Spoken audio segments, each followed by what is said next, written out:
로마서 14장 17절부터 19절까지 말씀입니다.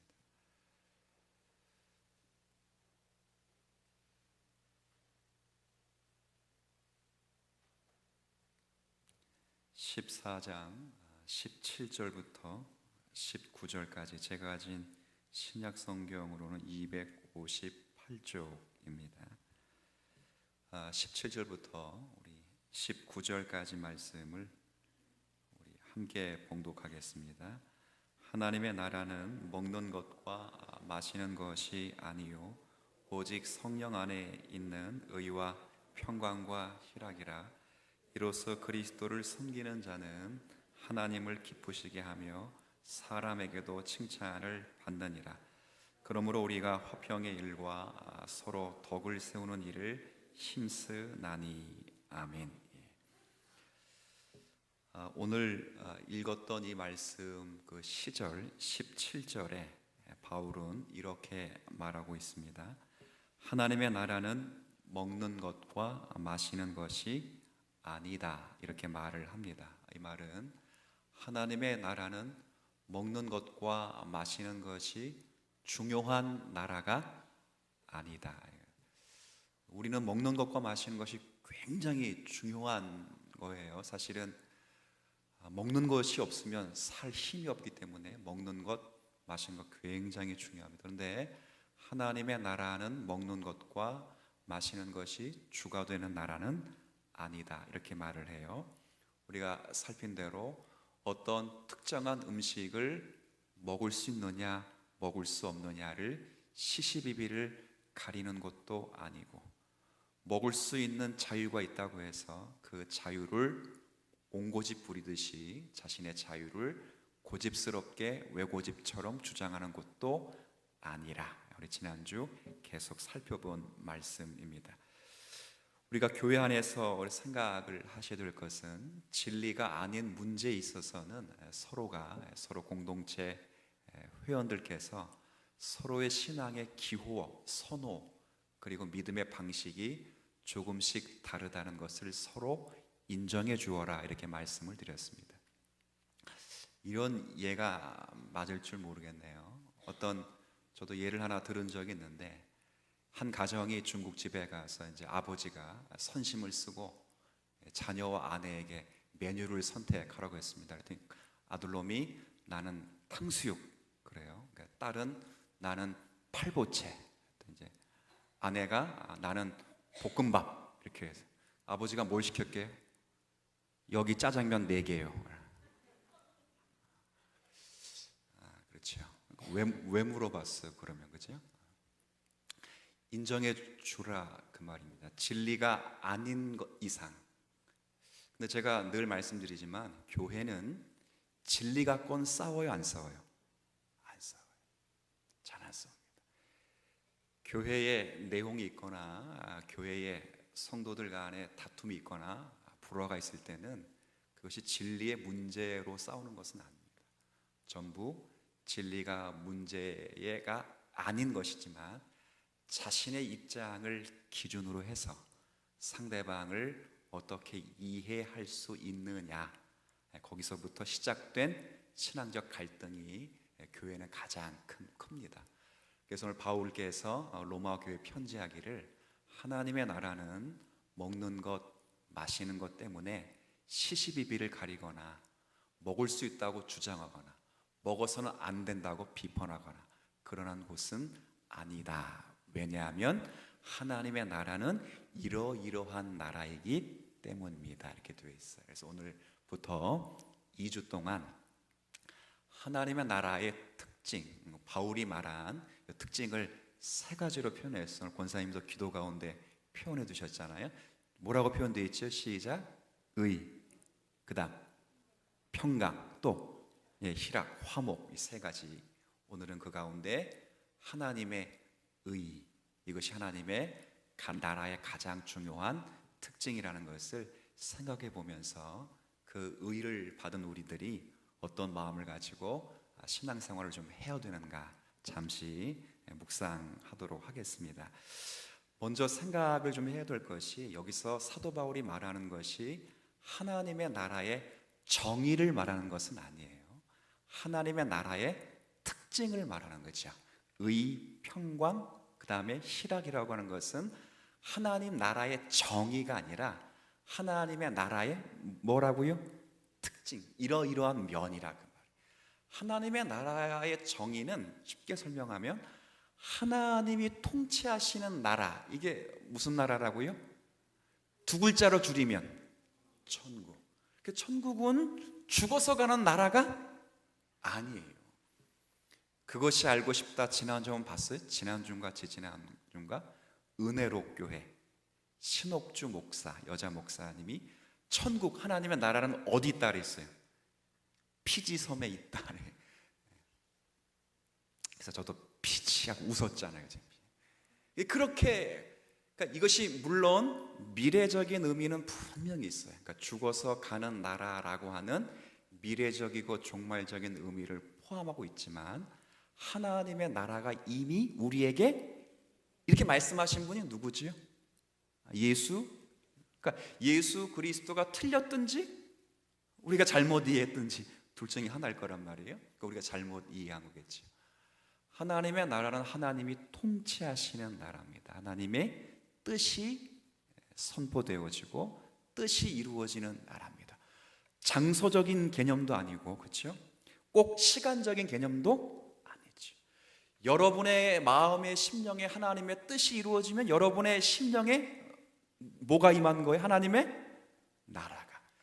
이 교회 가운데 하나님의 뜻이 구현되고 하나님의 통치가 잘 실현되면 이 교회는 하나님의 뜻을 가장 잘 드러내. 하나님의 나라는 그런 나라예요. 오늘 그래서 예수님도 세례 요한과 예수님이 표현하신 천국이 가까웠느니라 하는 표현, 가까웠다는 표현이 그래서 장소적인 개념이 아니라 통치적인 개념. 그런 하나님의 나라가 우리 가운데 임할 때 어떤 특징을 가지고 있는가? 자, 오늘 첫 번째 특징이에요. 첫 번째 특징이 뭐라고요? 의. 이게 참 중요해요. 왜 중요하냐면 하나님의 나라의 첫 번째 특징이기도 하지만 로마서의 가장 중요한 주제이기도 때문에 이 의는 굉장히 중요해요. 자, 우리가 읽었던 말씀들이니까 한번 로마서 1장을 한번 읽어볼게요. 제가 그냥 읽어만 드릴게요. 이제 로마서 1장입니다. 이 의가 어떤 성격이 있는지를 좀 생각해 볼게요. 로마서 1장 17절. 제가 뭐 이건 다 설명하고 넘어간 것들인데 9절만 읽을게요. 여기 그런 표현이 있다는 것만 읽을게요. 자, 1장 17절 제가 읽습니다. 복음에는 하나님의 의가 나타났다. 자, 하나님의 의가 어디에 나타났어요? 율법에 나타났어요? 복음에 나타났어요? 복음에 나타난 하나님의 나라. 이게 하나님 나라의 가장 중요한 특징으로 등장하고 있어요. 그럼 어떻게 나타났는가? 3장을 가보세요. 이제 1장 17절 끝나고 난부터 1장 18절부터 3장 18절까지는 전부 인간은 죄인이라 그런 얘기를 하는 거예요. 그리고 나서 곧바로 또 하나님의 의의 얘기가 바로 나와요. 바로. 자, 어떻게 아까 하나님의 의는 어디에 나타났다 했어요? 1장 17절에 복음. 그걸 이제 부연 설명하는 거예요. 그 사이에는 인간은 다 죄인이다. 이 이야기를 하고 다시 이야기를 합니다. 우리 20절부터 21절까지는 로마서 3장 20절부터 22절까지는 여러분이 좀 읽어주세요. 시작. 그러므로 율법의 행위로 그의 앞에 율법으로는 죄를 깨달음이니라. 이제는 율법 외에 하나님의 한 의가 나타났으니 율법과 선지자들에게 증거를 받은 것이라. 곧 예수 그리스도를 믿음으로 말미암아 모든 믿는 자에게 미치는 하나님의 의인이 차별이 없느니라. 자, 복음에 분명히 나타났어요. 그래서 여기 하나님의 의가 나타났는데 어떻게 나타났냐고 되어 있냐면 율법 외에 나타났다 이렇게 되어 있어요. 여러분이 읽었던 21절에는 그러나 이제는 율법 외에, 이 말은 뭐예요? 율법이 아닌 방식으로 하나님의 의가 나타났다, 그런 의미. 그러니까 율법이 아닌 방식으로 하나님의 의가 나타났다. 이제 절 보셔도 돼요. 제가 읽을 때는 제가 같이 읽자를 할 테니까 잠깐 보세요. 여러분이 이해를 하고 있어야 빨리빨리 넘어가기 때문에 그냥 제가 좀 보라, 뭐 얼굴이 잘생겨서 보는 것도 아니고 뭐 볼품도 없고요, 힘도 없어서 봐도 은혜가 안 돼요. 근데 보면 제가 여러분이 어느 정도 이해를 하고 있는가를 가늠할 수 있어서 좀 보라고 한 거예요. 자, 분명히 율법이 아닌 것 하나님의 의가 나타났어요. 그럼 생각을 좀 해보세요. 왜 율법이 아닌 것에 나타내야 되는가? 율법 안에 나타나면 안 되는가? 그죠? 율법 안에 나타나면 좋잖아요. 근데 왜 율법이 아닌 방식으로 나타내야 되냐? 왜 그럴까요? 여러분 읽었어요. 어떻게 읽었냐면, 자, 20절 여러분 다시 읽어주세요. 시작.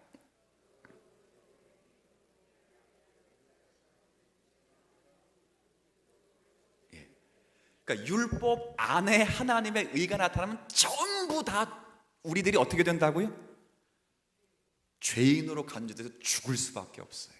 왜냐하면 율법의 가장 첫 번째 기능은 죄를 깨닫는 거예요. 정죄의 기능. 너는 안 돼. 그래서 아까 제가 복음에는 하나님의 의가 나타났습니다라고 로마서 1장 17절을 읽고 3장의 말씀을 읽는 동안에 전부 중간에는 모든 인간은 뭐라 그랬죠 제가?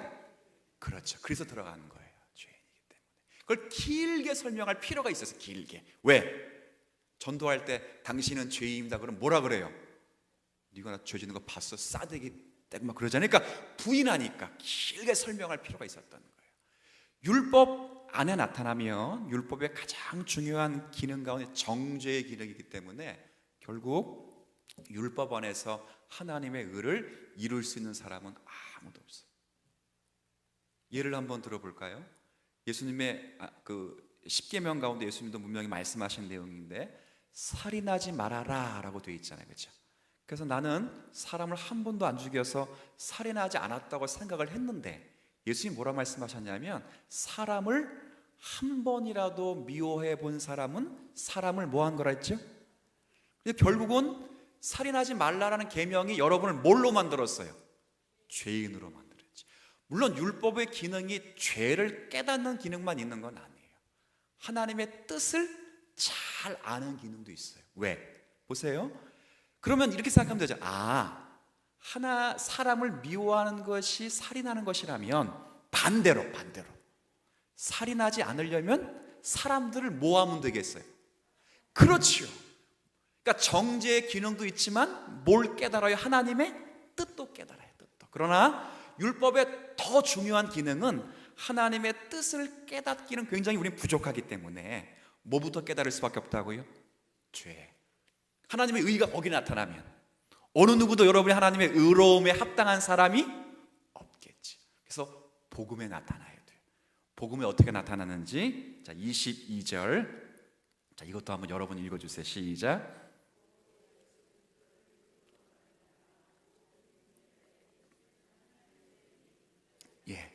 복음 안에 나타났다는 것은 쉽게 설명하면 예수 그리스도를 모함으로, 믿음으로 구원시키겠다, 그런 의미예요. 근데 여기서 잘 오해하시면 안 돼요. 믿음으로라고 하니까 내가 믿었다라고 하는 조건 때문에 하나님 나를 의롭게 여겨주시는구나 라고 생각할 수 있어요. 그런 게 아니에요. 왜 아니냐면 22절에 쭉 설명하고 뭐가 없다 그랬죠? 그렇죠? 이 말은 믿음이라는 조건조차도 차별이 있어서는 안 돼요. 근데 잘 생각해 보세요. 1살, 2살, 3살이 예수 그리스도라는 단어를 가지고 스스로 그분이 하나님의 아들이시며 그분이 나의 구주이시며 그분이 이 나를 위해 죄를 위해 십자가를 이거 이해할 수 있어요, 없어요? 스스로 믿을 수 있어요, 없어요? 없지요. 그러면 믿음이라는 조건이 차별이 될 수 있어요. 그렇죠? 근데 여기 분명히 믿음이라는 조건도 차별이 왜 안 될까요? 그렇죠.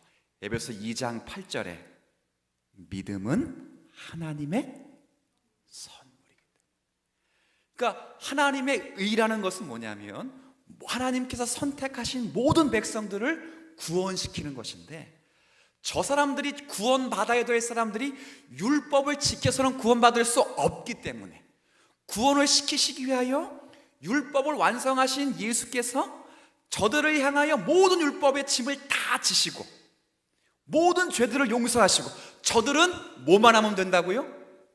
믿기만 하면 되는데, 믿는 것도 사람의 실력에 의해서 믿을 수 있고 믿을 수 없는 것이 나오기 때문에 그렇게 하지 않게 하기 위해서 믿음조차도 뭘로 줬다고요? 이게 하나님의 뭐예요? 의의 의.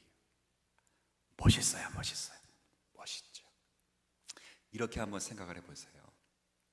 어떤 아이가 이제 부모에게 잘못을 했는데, 그 아이가 너무 큰 잘못을, 근데 너무 큰 실수와 잘못을 하면 부모에게 죄송합니다 이렇게 말하는 게 어렵더라고요. 제가 해보니까 뭐 조그마한 걸 그러면 뭐 쉽게 설명하는데, 너무 큰 죄를 지면 두렵기 때문에 아버지 그림자만 봐도 도망을 가고 막 그러잖아요. 근데 아버지가 저를 불렀어요. 왜? 제가 스스로 미안하다는 말을 못할 것이 뻔하니까 저를 불러가지고, 너 오늘 혹시 뭐 이러이러한 일이 있었지? 밥을 막 차려놓고 이러이러한 일이 있었지, 그리고 이렇게 했지, 그거 보니까 어떤 생각이 들어? 하고 해서 제가 그 잘못한 것을 다 이야기하고 잘못했습니다 그랬어요.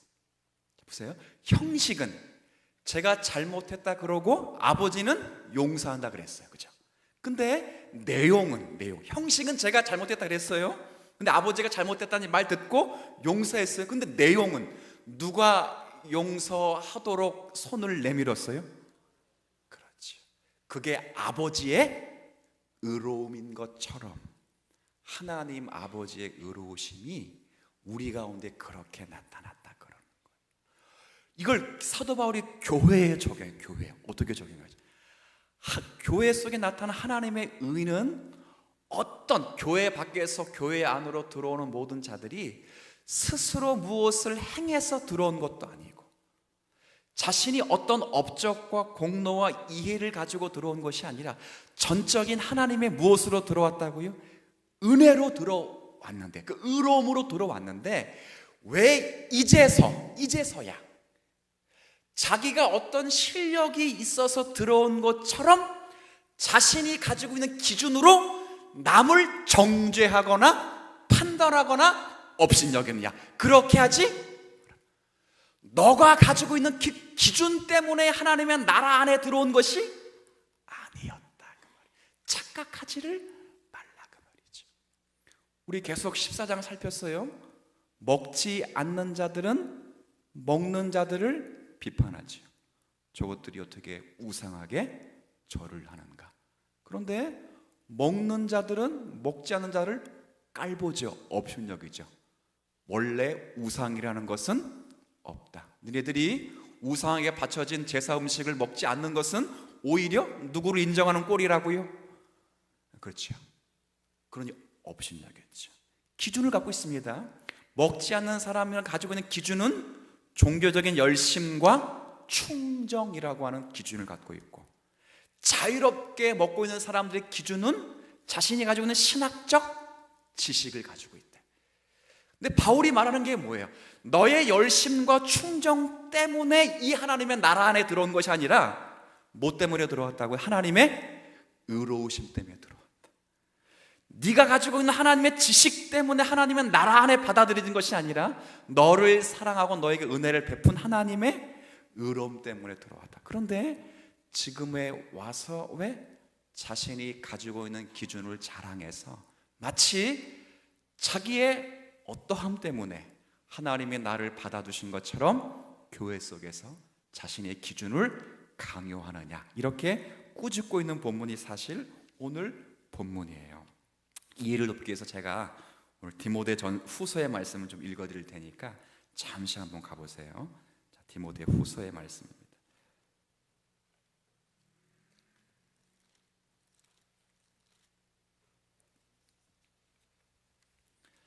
자, 디모데 후서 1장을 한번 가볼게요.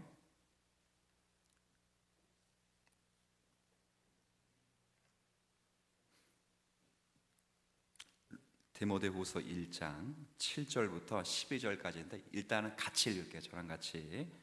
자, 디모데후서 1장 7절부터 12절까지 말씀. 제가 가진 신약 성경은 343쪽이 됩니다.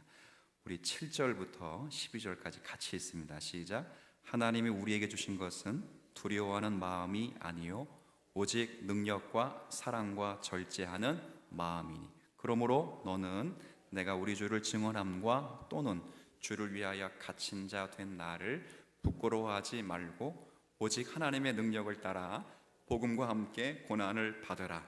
하나님이 우리를 구원하사 거룩하신 소명으로 부르심은 우리의 행위대로 하심이 아니요 오직 자기의 뜻과 영원 전부터 그리스도 예수 안에서 우리에게 주신 은혜대로 하심이라. 이제는 우리 구주 그리스도 예수의 나타나심으로 말미암아 나타났으니 그는 사망을 패하시고 복음으로써 생명과 썩지 아니할 것을 드러내신지라. 내가 이 복음을 위하여 선포자와 사도와 교사로 세우심을 입었노라. 이로 말미암아 내가 또 이 고난을 받되 부끄러워하지 아니함은 내가 믿는 자를 내가 알고 또한 내가 의탁한 것을 그날까지 그가 능히 지키실 줄을 확신함이라. 아멘. 여기 나온 말씀처럼 하나님이 우리에게 주신 것은 우리의 행위에 대한, 우리가 행한 행위에 대한 보상이거나 하나님께 대한 나의 요구에 응답이 아니라는 말이에요. 오직 우리가 허락하신 이 구원은 하나님 안과 그리스도 예수 안에서 주어지는 은혜라, 이렇게 말해요. 그러니까 오직 하나님만이 이유이고 원인이라, 그런 말이에요. 구절을 제가 읽어보면, 제가 읽을 테니까 보세요. 하나님이 우리를 구원하신 것은, 거룩하신 소명으로 부르신 것은, 자, 그 다음 보세요. 우리의 무엇 때문이 아니라고요? 행위에 대한 보상이 아니고, 우리가 요구했기 때문에 하나님이 응답하신 것, 반응하신 것도 아니에요. 그럼 뭔가 오직 자기의 뜻과 영원 전부터 그리스도 예수 안에서 우리에게 주신 뭐 때문에? 무엇과 무엇이 지금 대조되고 있어요? 행위와 은혜가 대조되고 있어요. 그래서 그 결론을 이렇게 냅니다. 이제는 우리 구주 그리스도 예수의 나타나심으로 말미암아 나타났으니 그런 사망을 패하시고 복음으로써 생명과 썩지 아니할 것을 어떻게 하신다고요? 나타내셨고 드러내셨던, 누가? 그렇죠. 그리스도 예수 안에서 하나님이 그렇게 하셨다. 목적도 방법도 하나님이 정하셨고 이루시는 능력도 하나님에게서 나온다. 모든 것을 하나님이 하신다. 이 점이 왜 중요한가? 저와 여러분이 하나님 믿고 이해하는 것이 하나님께서 이를 성취하시려는 그 근원이 아니라는 점을 드러내시기 때문입니다. 오해해서는 안 돼요. 우린 우리 입장에서는 마치 우리가 구원을 이루기 위해서 우리가 열심히 믿어야 되고 충성을 다하는 것은 당연해요. 그러나 그것을 했다고 해서 여러분에게 구원이 성립되거나 조건이 이루어지는 것은 아니에요. 전부 여러분의 구원은 하나님의 은혜라는 거예요. 은혜. 조건과 충족의 내용이 아니에요.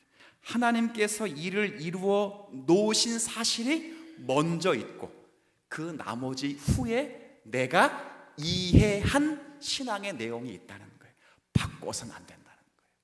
강한 자와 믿음이 약한 자 사이에 내가 이해하고 내가 믿는 신념 때문에 넌 날 따라와야 된다는 하나님의 일하심이 있지 않고 하나님이 먼저 일하신 것을 나중에 우리는 뭐 한다고요? 깨닫는 것과 이해한 것에 불과하다. 그래서 이렇게 말, 이것이 사도 바울에 의해서 우리가 믿는 기독교다, 이렇게 말하죠. 많은 종교는 저도 많이 이야기하지만 지성이면 감천이다라는 종교의 성립들을 가지고 있습니다. 사람이 열심을 가지고 있어야 그 열심을 가지고 있는 사람에 의해서 하나님이 감동하시는 것처럼 생각이 듭니다. 그렇지 않습니다. 우리가 믿는 하나님은 신이 감동을 받아서 우리에게 구원을 허락하신 것이 아니라 하나님이 작정하시고 내려오셔서 죄인과 같은 우리들을 찾아오시고 이해를 못할 것 같으니 하나님이 뭐 하시죠? 죽으시죠. 아니, 이해를 시키지 않았습니다. 가르치시거나 명령하실 때 그것이 저들이 깨달을 수 있어서 가르치거나 명령하신 것이 아니라 가르치고 명령하신 모든 것은 내가 뭐 하실 것이라를 가르쳤다고요? 죽을 것이다를 가르쳤다고요. 그리고 나서 부활하신 후에 성령께서 그 부활의 주님을 만나게 하신 다음에 우리는 이해했죠. 이게 우리가 믿는 진리입니다. 이 안에서는 어느 누구도 내가 가진 것이라는 것으로 자랑할 것이 없죠. 오늘 이게 바울이 말하는 거예요. 이런 하나님의 의로우심이 나타나는 나라가 하나님의 나라고, 그런 하나님의 나라가 가장 잘 드러나야 되는 곳이 어디라는 거예요? 지금 교회예요. 교회. 제가 그래서 여러분에게 하나의 지침을 줄 테니까 아는 거지만 이제 아는 것을 여러분의 표어와 인생의 구절로 삼아서 늘 적용하시면 좋겠어요. 뭘 적용하시냐면 따라해 볼게요. 내가 하는이 아니라, 좀 어려웠나요? 다시, 내가 하는이 아니라 하나님이 하시니다. 무엇과 무엇이 지금 비교되고 있어요? 내가 하는과 하나님이 하신. 내가 이해하는이 아니라 하나님이 이해케 하시는. 내가 이를 성취하는이 아니라 하나님이 성취케 하시는. 내가 깨달으니 아니라 하나님이 깨닫게 하시는. 여러분이 모든 일을 교회 가운데 할 때 어떤 일이 잘 되면 봐라 내가 했다가 아니라 누가 하셨다고요? 하나님의 뭐 때문에? 의로우심 때문에. 의로우심 때문에. 그 일을 진행하는 과정에 율법의 잣대를 적용되면 여러분은 죽지요. 그러나 그 일을 적용하고 진행하는 과정 속에서도 하나님의 복음 안에서 무슨 잣대를 가진다고요? 은혜의 잣대로 의로우심을 찾아오셔서 하나님의 역사를 만들어내시죠. 이걸 잘 지키면 돼요. 잘 지키면. 교회는 이것만 잘 지키면, 제가 장담하는데 교회에선 다툼이 없을 줄로 저는 확신합니다. 확실해요. 왜 교회에서 다툼이 있죠?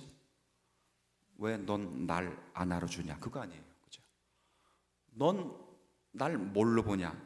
알로 본다 어쩔래? 이렇게 되면 안 되는 거죠. 아니에요. 둘 다를 율법으로 보면 알로 보는 게 맞아요. 알로 보는 게. 그죠?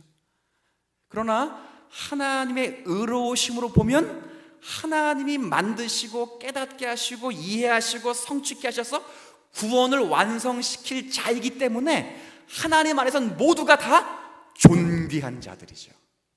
왜요? 우리 안에 지금 뭐가 나타나고 있다고? 하나님의 의로우심이. 어떤 면으로? 율법으로 재지 않는다고, 열정으로. 근데 목사도 성도들에게 율법으로 재고, 믿음이 좋다는 사람은 더 재고, 그죠? 사이가 안 좋으면 일부러 재고, 그죠? 교회가 갖는 아킬레스죠. 내가 하느냐 아니라 누가 하시는 놀라운 기준입니다. 이게 하나님의 의로우심. 자, 하나님의 나라의 첫 번째 이 의라고 하는 이 로마서의 가장 중요한 핵심이 정말 가장 잘 나타나야 되는 곳이 교회예요. 교회. 이게 왜 복음 안에서 나타났는가를 아까 제가 설명드렸어요. 율법 안에 나타나면 어느 누구도 이 의로우심을 감당할 인생이 없기 때문에 그래요. 하나님이 하시기 위해서 복음 안에 나타나셨고, 지금도 복음 안에서 저와 여러분과 주님 사랑 교회 속에서 당신의 의로우심을 나타내세요. 그렇죠?